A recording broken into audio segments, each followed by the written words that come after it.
told the guy, he said, when you want to succeed as bad as you want to breathe, then you'll be successful. You know, I'm very careful about who I put in front of you guys. I take this very serious. I just don't let anybody get up, you know, and speak to you guys, all right? So when we bring people in, these are people who are, I'm only bringing in the best.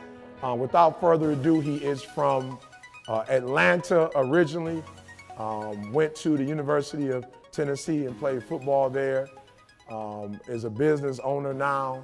I mean, phenomenal testimony, story, all right? So I'm not gonna steal his thunder.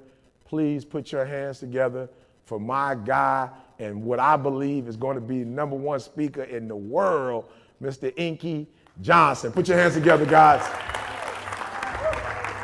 Every day I'm chasing something different. Every day the way I operate is totally different, and it's not about the product for me as much as it is about the process. And what I mean about the process saved my life. You see, my mother had me when she was 15 years old, right? Over on the east side of Atlanta, we came up in this neighborhood by the name of Kirkwood, drug dealer on every corner, gang members in the neighborhood, 2-bedroom home, 14 people, used to sleep on the floor. Got the opportunity to sleep in the bed one time out of the week. It was 6 of us in the bed, 3 at the foot, 3 at the head. And I came up with this dream pretty quick. I said, man, I want to go to the NFL because I had 8 uncles in that house, all 8 of which are still going in and out of prison.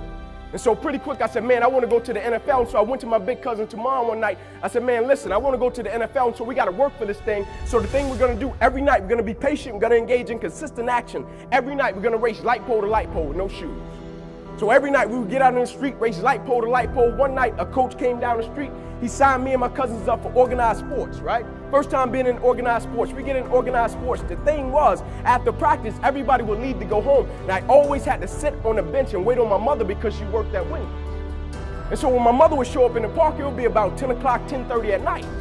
So I'm sitting there, and when my mother would pull up, she drove an old Buick Regal, hubcaps off the car, seats torn up, the car was all beat up. And she would pull up in the park 10:30 at night. I would jump off the bench. I would sprint over to my mother. I would say, Mom, if you don't mind, can you please sit back in your car and turn on your car lights? I have to do some extra drills. I have to go to the NFL. She would never have to work another day in your life. And I knew my mother was tired. And every night, my mother would sit back in that car, and those car lights would hit that field. And he had a 7-year-old kid doing backpedaling drills, running sprints, running laps, chasing his dream to go to the NFL. But just beyond those car lights, I could always connect with my mother's eyes, and so it made me dig a little bit deeper. It made me push myself a little bit further. It made me work a little bit harder. It created a certain level of sweat equity in what I was doing. It created a certain level of pride in what I was doing. You know why people quit?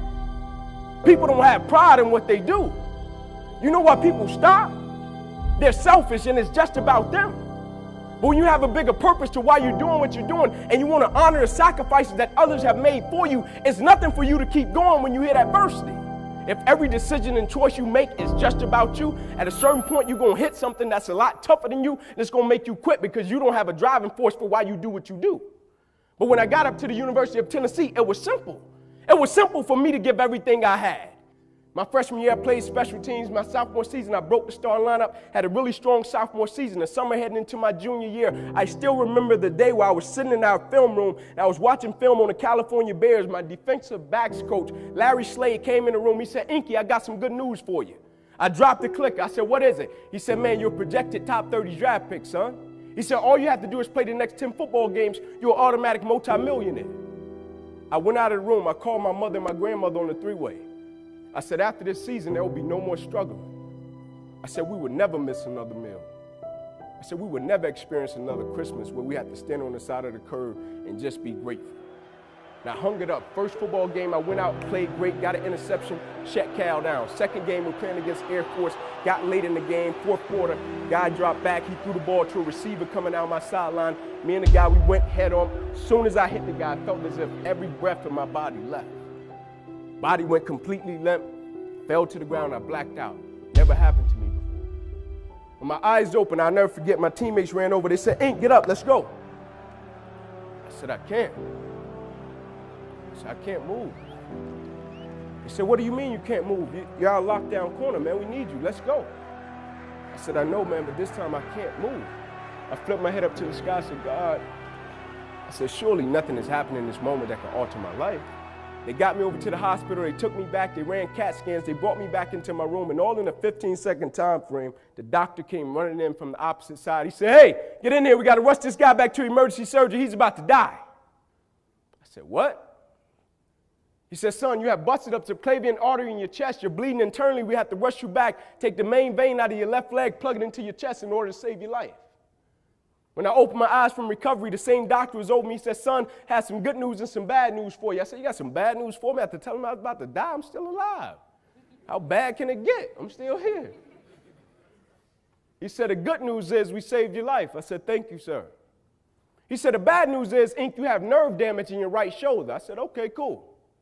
He said, "But son, it's a strong possibility that you probably can never play the game of football again in your life." I said, "No way." I said, "No disrespect to you, doc, but I've been working for this ever since I was 7 years old."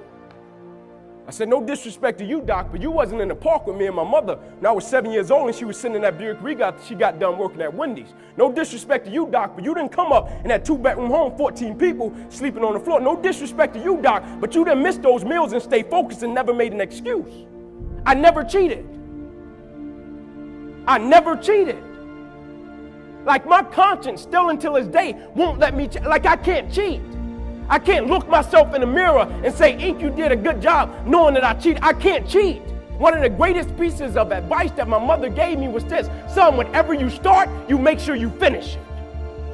And the problem with the world today, people get involved with things, and if they don't like a certain person, if they don't like the process, if it's not what they thought it was, they quit. And what they don't understand about quitting becomes a habit that doesn't just affect you. Later on in life, when you get a wife and you get some kids or you get a family, it's going to come back to haunt you, and it will one day affect them. That is why I tell you the process is more important than the product. It's not even about the outcome for me. It's about, can you take pride in what you do as an individual, and every night when you look in the mirror, knowing that you gave everything you had to it. And we have to get to the point where we're willing to impose our will on certain things. Impose your will on it. My life totally changed. And they gave me an opportunity to stop. And most people, when you give them an opportunity to stop while they're chasing something, they take advantage of it because they feel as if, man, why did this have to happen to me? I felt as if, why not me? This is the perfect opportunity to use this to be a blessing to somebody else. And you know what? It's not even about me, to be truthful. It's not even about me. Now it's about repaying the people that invested in me and saw something in me when I couldn't see it in myself. At a certain point in life, it can't just be about you. And the moment that we understand that, and every day we wake up, we understand that life is a blessing and life is a gift. And if you were to check out today, how would you want to be remembered? It's bigger than you.